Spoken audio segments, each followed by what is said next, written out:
Hello all, Tracy here from Temperance Tarot, and it is time for my March deck review where I go through the decks that I used in March and try to decide which ones are going to stay in my collection and which ones are going to go. This month was a little weird because I have a lot of tarot decks that I used and I don't have very many oracle decks, and as you know, I'm trying to go through a tarot deck and an oracle deck a week, but somehow I just got out of sync or out of rhythm in March and used some decks for longer. There were a couple of oracle decks that I tried for a couple of days and thought, now isn't the right time for me to use this deck. I'm going to stick it back in my drawer and come back to it another time. So I've only got 3 oracle decks and I've got like 6 or 7 tarot decks. Anyway, one of the decks I used this month was the Wanderer's Tarot, which is a new deck that I got this month. I have done a full walkthrough and a review of this deck, so I'm not going to show it or talk much about it now. If you want to see more of this deck, just go find that review, that walkthrough on my channel. It's a lovely deck. It's staying in the collection. I will say that.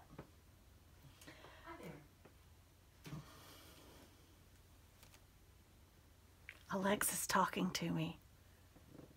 I'm not sure why. All right, moving on. I picked up the idiosyncratic.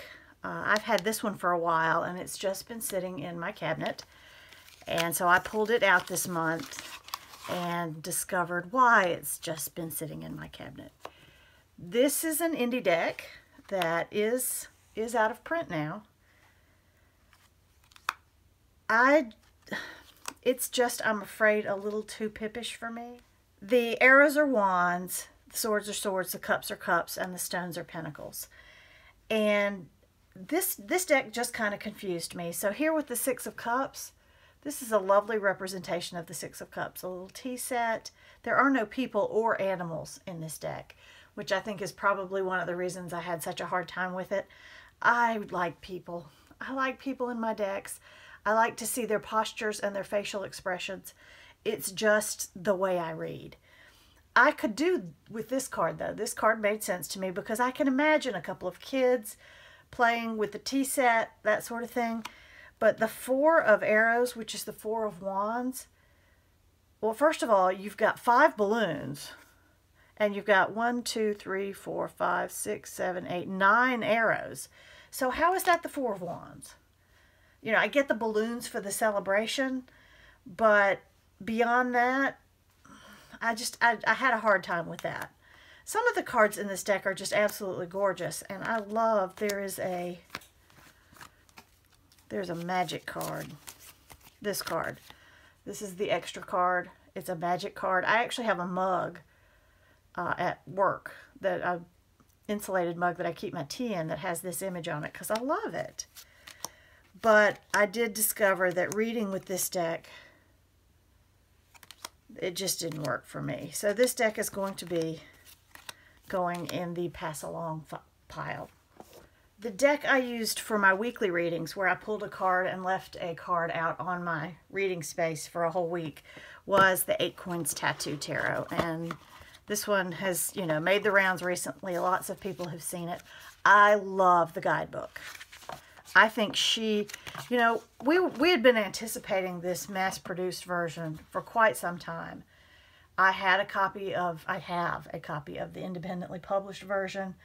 I purchased the PDF of the book that accompanied that particular version, which was nice. And it was nice, you know, there was a chapter written by Ethany and a chapter written by Kellyanne Maddox and a couple other people, and it was good.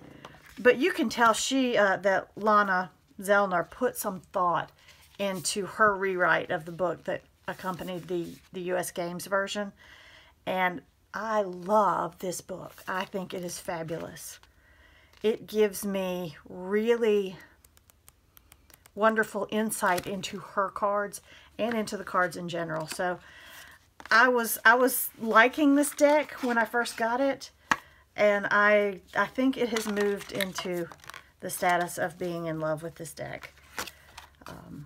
It's the combination of the artwork and the messages in the book and everything. You do get the 4 cards that she replaced for the mass-produced deck. These were the first few drawings that she did. You can see that's number 2, number 3. That's number 1. No, it's number 4. They're tiny down there. And this was the first one she did, was actually for the 9 of Wands. And she didn't really change him much. She just colored him up. But I think having these 4 cards replaced with cards that are more cohesive with the deck as a whole just made it that much more wonderful. And this is going into definite heavy rotation as a real working deck for me. I love it. I love it. And as you know, U.S. Game Systems does do really good cardstock. And I do love the cardstock in this one. I have no plans to trim this one. I'm going to leave those white borders. I did trim my indie version because in my indie version, I swear the borders were an inch wider. They were just huge.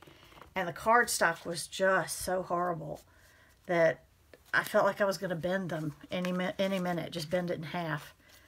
So I backed them with contact paper, and I really don't like backing my decks with contact paper. I have come to discover that it makes them smell funny, which that doesn't bother me so much, but really it makes them sticky. I imagine they're fine if you use them frequently, but if you keep them in a drawer too long, that contact stuff on the contact paper just gets sticky and they stick together, and it's just not a pleasant experience. So no more backing decks with contact paper for me. Here's another new deck that I got this month, the Gorgons Tarot by Dolores Fitchy. Sorry if I butchered that. I like this deck. I like it a lot. I wouldn't say I'm in love with it, but it is a whole lot of fun. It is a really cool deck. It is huge and it is round. And it is so big that I can't even legitimately overhand shuffle it. It's just huge. So it's the best way to shuffle it is to actually just take your hands and, you know, mush it around on the table. It's a black and white deck with the exception of 2 cards that have a little bit of red in them. And because they're round, you can read them directionally. While I haven't yet, I anticipate doing that at some point in the future. So there we have like the 6 of Cups. There's the Wheel of Fortune. Page of Cups. This is a very just straightforward deck, which is something that I tend to like. I don't want to let's see. How can I put this to where it makes sense and doesn't make me sound like an idiot? I have a little bit of trouble if I have to dig too deep for the meaning of a card. I like decks that speak to me in sort of a face value way because that's the kind of personality that I have. I have known this for years about myself. When I go into like the workplace, I take people at face value. I take what they tell me at face value. I don't dig for deeper meaning. I don't dig for ulterior motives. So I like my tarot decks to be similar because that's what I understand the most. I want you to give me a face value meaning that I can either get from the picture or get from the book, and without having to figure out what your ulterior motives are. And this deck does that for me, very definitely. But at the same time, it did not do for me what the 8 Coins Tattoo Tarot did, which was wash me in a feeling of understanding and wholeness with the deck and connection with the deck. While this one does give me great face value readings, I didn't really feel like I felt like it was like a newscaster, a trusted newscaster that would tell me the truth and be honest with me, but was not somebody I actually knew. Whereas the 8 Coins Tattoo Tarot felt very much like a close friend telling me what was what. Does that make sense? But I still love it. I love it. It's cheeky too. It's a little bit cheeky. If I can find the Death card, it is absolutely hilarious. It's woman heavy. It's very heavy with women. It's got a lot of, it's graphic design. Yeah, we got a pregnant empress, which you know is not my favorite thing.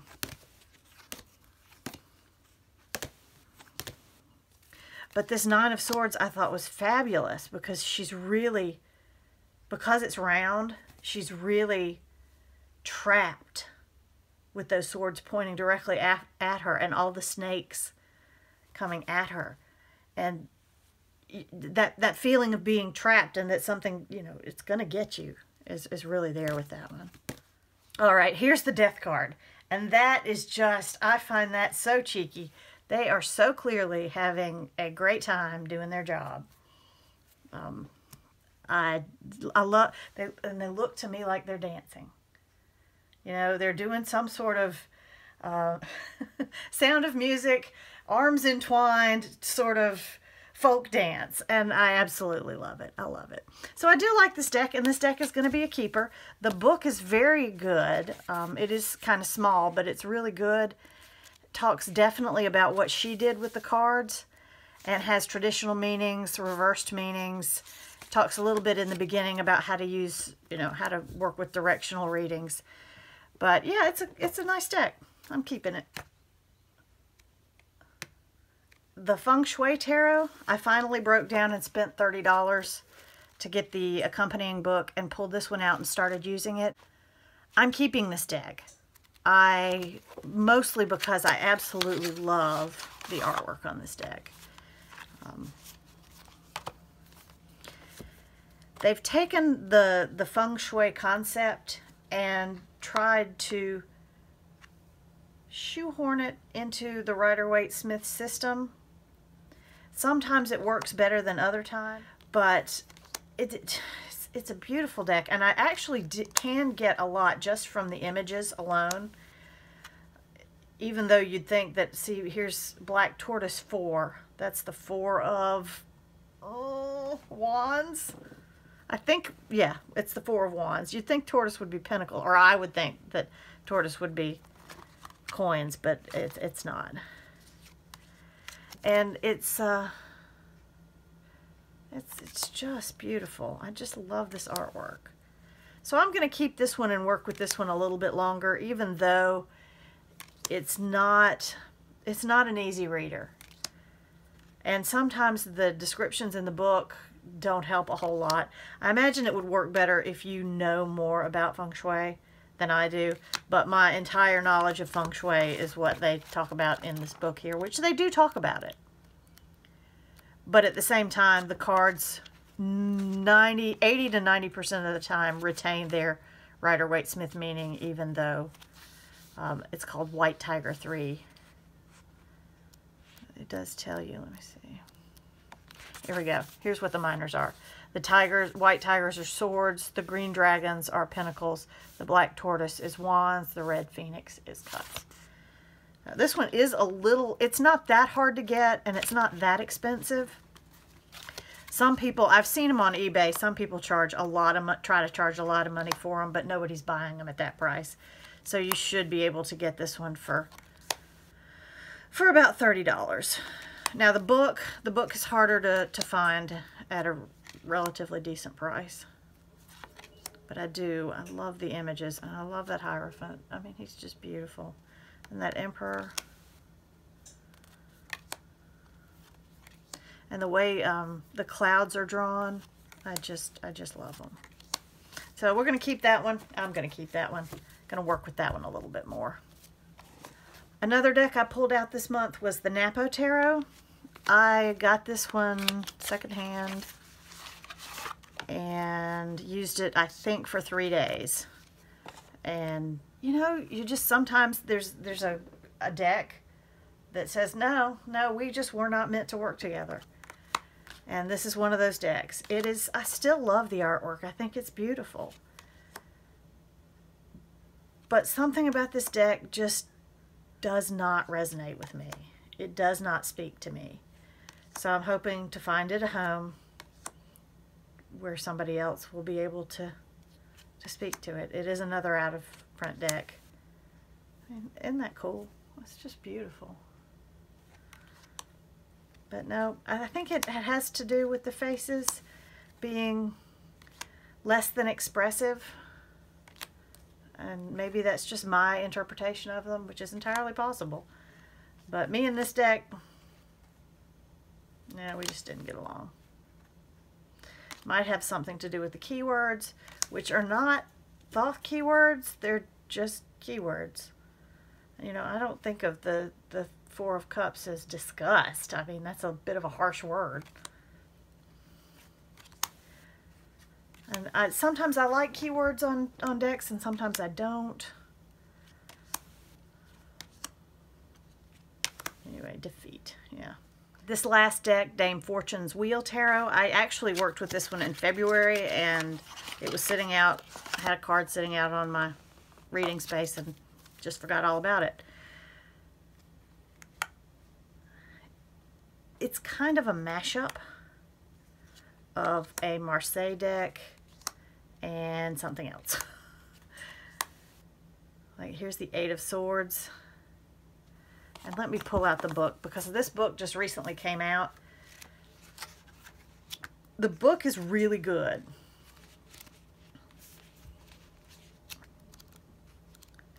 Swords, swords, swords. Okay. So you have what looks like a king sitting on his throne. He's pointing at something. You've got 8 swords in the background. What does that mean? A careworn monarch delivers an admonishment, maybe even pronounces a sentence. The card represents criticism, blame, opposition, quarrels, rivalry, crisis, and judgment generally. Consolation or delivery from the results of this criticism may be found in the adjacent cards. When reversed, this card indicates much the same, although here there's a suggestion that the situation may be the result of treachery in the past, and that some form of vigorous self-justice or pushback is necessary. Keywords: criticism. Upright card: censure, difficult position, critical moment, critical time, decisive instant, unhappy situation, delicate circumstances.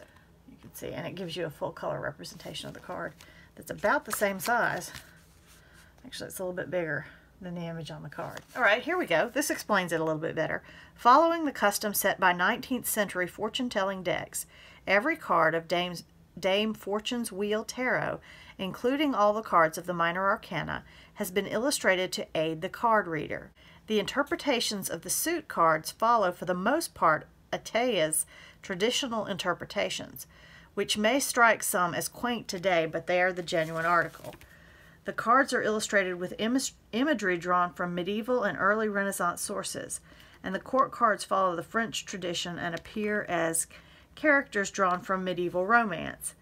The designs of the major arcana cards, however, follow fairly closely to those of a variety of historically important tarot decks, ranging in origin from 15th century Italy to 17th century France. So it's like a modern historical deck. It's really kind of cool. I'm not ready to give this one up yet. It includes a significator so that if you use significators, you don't have to pull a card out of the deck. And see, like, here's the Knave of Coins, and that's Lancelot. It might be a little bit too fortune-tellery for me, because that's not how I use tarot. It is not a fortune-telling tool for me. It's self-reflection and spiritual discovery. But at the same time, I really like the artwork. So I might give this deck another try a little bit later, see what I can make of it. So this one's going to stay in the collection for a little while. Okay, and now for the Oracle decks that I used this month. And like I said, it's gotten a little wonky. I somehow only managed to use 3. First and most recently was the Wisdom of Avalon by Colette Baron Reid. I'm sure a lot of us have seen this before. It's a beautiful deck. I love the artwork. I love some of the I love the direction and the messages in it. I like the direction and messages in it.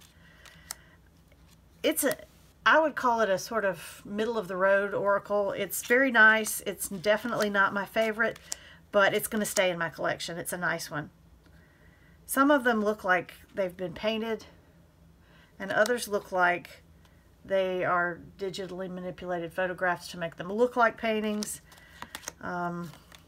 which kind of bugs me a little bit. But in general, it's a nice deck. I particularly like the animal images in this deck. They're just very well done. And I like the variety of cards and their meanings. But at the same time, I kind of think it could have been more, because the descriptions in the little book can tend to be kind of short. And I think that she could have said a whole lot more about them.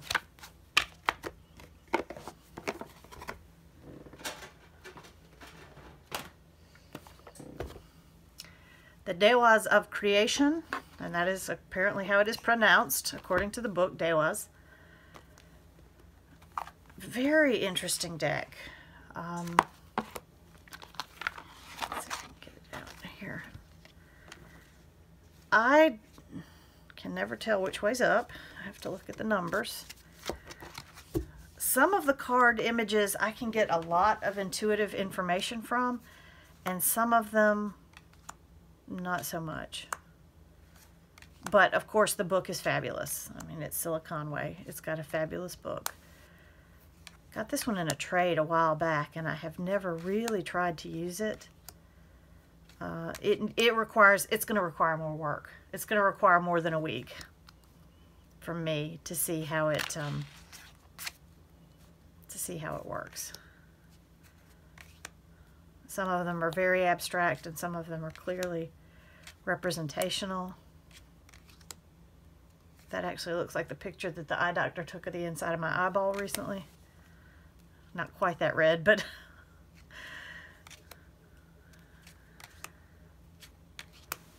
see, there's an elephant in there, and that's just beautiful. So yes, very nice. The book, it's a system. It's definitely a system, which is not my favorite thing in an oracle deck.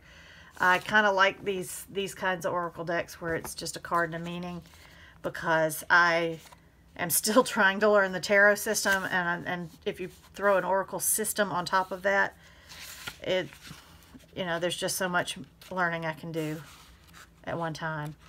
But you see it's structured, the structure of the deck. We have it here. We have emanations and the physical universe. That's it. So we have the unmanifest, transcendence, which are the ones that are more abstract, and then the physical universe, which those tend to be more concrete.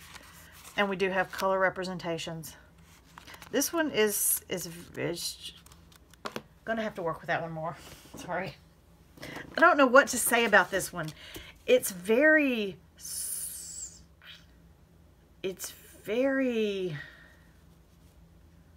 defies description. That's all I can say. It's the Dewas of Creation defies description. You just have to use it to figure out if it's for you or not. And I still haven't decided if it's for me or not. And then the last deck I worked with this month, I do love my Ipsy subscription, I have to say, because that's how I get a lot of little zipper bags to put stuff in, is the messenger cards. And as much as I love this deck, and I love the artwork, and I love the meanings, the one slight criticism that I have is that the images on the cards really don't have anything to do with the meanings of the cards. I mean, you've got a dragonfly here for being, a butterfly here for know that it is done. This one, sort of, yeah, you've got community. You've got a community of birds, pearls of wisdom. But I do love the paintings, and it's another one this one I really like for the pull a card with a meaning. Lovely deck. Let's look at number 15, the leader. Let's see what she has to say. The leader, Raven. To be a true leader means to follow your own passion and instincts, and to live a life that no one has lived before you. You're being asked to shine your light very brightly now, as you're needed to inspire others to follow their true path. No one else has traveled in your footsteps, learned what you've learned, and can offer what you can offer to others. To live your authentic life, you may be operating outside of your comfort zone, but you're never alone. You are the divine in living flesh, which means that when you believe in yourself and your intuition, you believe that the divine is you and is working through you. So, see, these kind of messages with an oracle card is exactly what I'm looking for. In an oracle deck, I am looking for a message of self-empowerment. That's really what I'm looking for in an oracle deck. Because in my day-to-day life, in my mundane workaday life, I very much frequently feel like I have no power. I have very little to do with my own life. So I really need these messages to help me face those other parts of my life. And I love them. So there you go. Anyway, those are my decks for the decks that I used in March. I thank you so much for watching.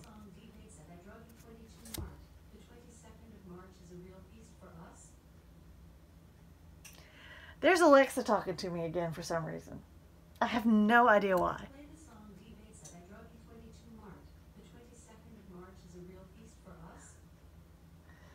Stop. Okay, I think I got her to shut up now.